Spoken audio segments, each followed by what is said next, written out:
Welcome to Kit Katastrophe. My name is Kit, and today we'll be taking a look at Transformers Classics Deluxe Class Megatron. This figure came out in 2006 as part of the Ultimate Battle box set with that Optimus Prime I reviewed that time. Starting in vehicle mode, this is a major improvement over his floppy-ass box mate.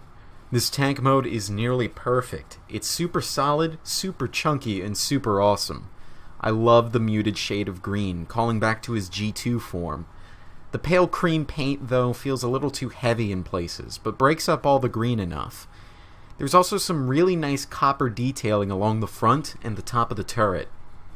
As you've probably noticed by now, my figure is misassembled. The robot feet were placed onto the figure backwards so that they stick far out the back in tank mode. I don't mind them so much. Even then, I still couldn't manage to split the legs apart to reassemble him correctly.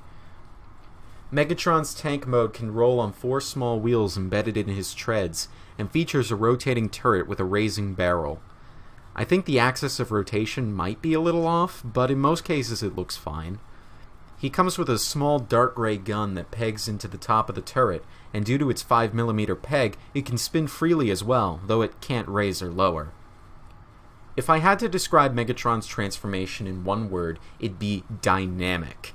There are 2 massive movements, along with several smaller ones, that make the process of standing a tank on 2 legs an event. The act of pulling Megatron's legs down just feels so very nice in the hands, and the turret splitting down the middle makes a really dynamic super robot head reveal. All that's left to do is fiddle with the arms and feet, and bask in the glory that is Megatron. Megatron's robot mode is beautiful. He harkens back to his G2 design heavily in this mode, apart from one major difference, which I'll get to in a bit. There's some more copper and cream detailing shown here, as well as some new red accents on his groin. His head sculpt is great, and his blood-red light piping catches light super easily. From nearly every angle, this guy looks like a true menacing Decepticon. I say almost every angle because his torso is completely hollow from the back. I've learned to look past it, but it's definitely not pretty. Certainly not the clean robot mode that Optimus Prime had. Megatron's posability in robot mode is pretty damn good too. He's got swivels up the ass, some nice knees and an elbow, and big enough feet to keep him balanced in most poses.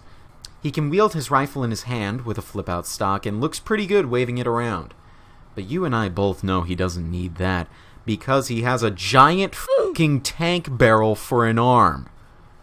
I'm gonna be honest, it looks kinda silly, and I think the mask should have been placed differently to just make it a fusion cannon, but I admire his dedication to destruction.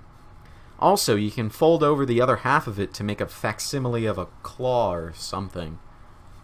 Like Optimus Prime, Megatron has his own Depacitornado attack, though he can just suffice with just half a Despacito. Press on the painful red stick on his arm and watch him wail on his enemies all General Grievous style. Works a lot better than Prime's too. It's no contest which figure from the Ultimate Battle is better. Megatron has a far stronger vehicle mode, just as good of a robot mode, and a better working gimmick.